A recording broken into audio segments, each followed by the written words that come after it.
வணக்கம். சஞ்சோன் ஆம் ஆத்மி. இப்போ பார்த்தீங்கன்னாக்க தமிழகத்தில் நடந்த ஊழல் குறித்து ஒரு புத்தகம் வெளியிடுறாரு. மூத்த பத்திரிகை ஆசிரியரும் இன்றைக்கு உள்ளாட்சி அலசல் என்கின்ற வார பத்திரிகை நடத்தி வருகின்ற வி அன்பழகன் அவர்கள் துணிச்சலாக தமிழகத்தில் நடக்கின்ற ஊழல்களை ஆக்ட் அதாவது தகவல் அறிவு உரிமை சட்டத்தின் மூலம் தகவலை பெற்று அதிலிருந்து ஊழலை கண்டுபிடிச்சு புத்தகமாக வெளியிட்டார். அதேமாரி தமிழக அரசு 15,000 கோடி ஊழல், இதுவும் பார்த்தீங்கன்னாக்கா தகவல் அறிவு உரிமை சட்டத்தின் மூலமாக தான் இது உள்ள ஆதாரங்கள் இருக்குது.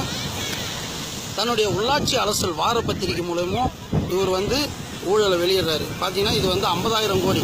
இதெல்லாம் நம்ம கேட்டாலே தலை சுற்றுற மாதிரி இருக்கும். ஆனால் உள்ளே பார்த்தீங்கன்னாக்கா கரெக்டான ஆதாரங்களை வைத்து தான் இவர் வெளியிடுகிறார்.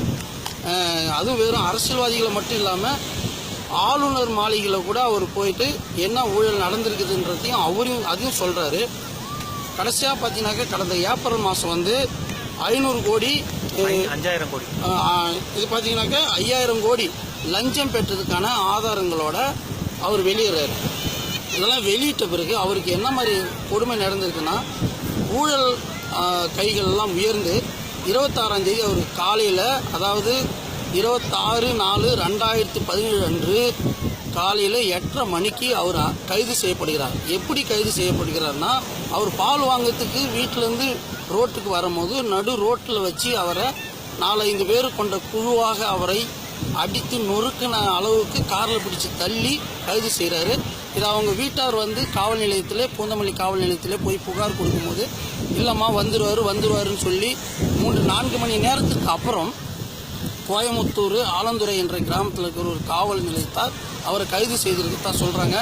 அதன் பிறகு பார்த்தீங்கன்னாக்க கைது செய்து உள்ளவே புகார் மேலே புகார், இது வரைக்கும் ஒரு 150 புகார்கள், பொய் புகார்கள், ஆதாரம் இல்லாத புகாருக்கு 150க்கு மேலே சிஎஸ்ஆர் காப்பி பதிவு செய்யப்பட்டிருக்கிறது. 32 இடத்துல எஃப்ஐஆர் காப்பி பதிவு போட்டிருக்காங்க.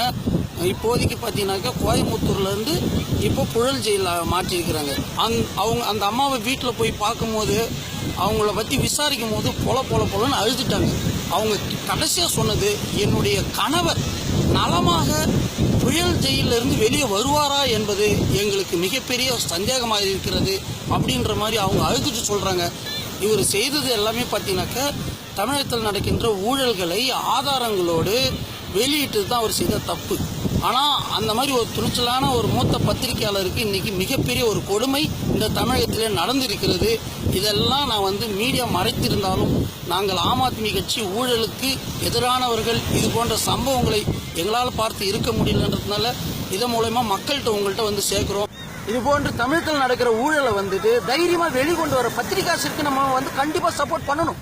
தயவுசெய்து இருகரம் கூப்பி கேட்குறேன், நீங்கள் அதிகமாக ஷேர் பண்ணுங்கள், அதிக மக்கள்கிட்ட இந்த வீடியோவை கொண்டு போய் சேருங்க. நன்றி, வணக்கம்.